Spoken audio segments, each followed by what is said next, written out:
Hi everyone, welcome back. Now let's study network load balancer, that is NLP.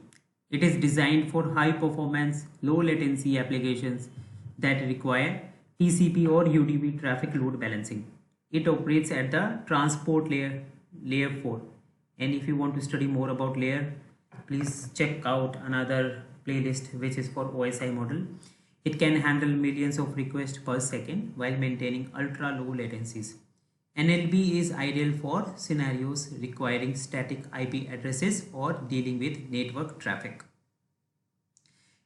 It provides a single static IP address per availability zone. Optionally, you can associate elastic IP address with your NLP to retain a fixed IP address for your load balancer.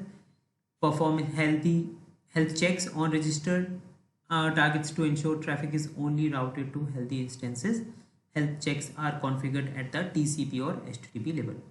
It distributes traffic across multiple availability zones to ensure high availability and fault tolerance.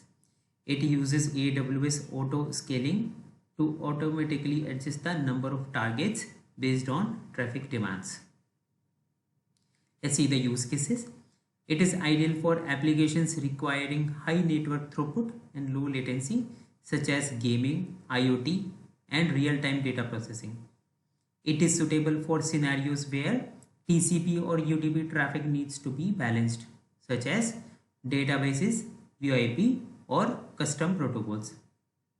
Useful when you need a static IP address for your application, which is particularly relevant for applications with fixed IP requirements for compliance or integration purposes.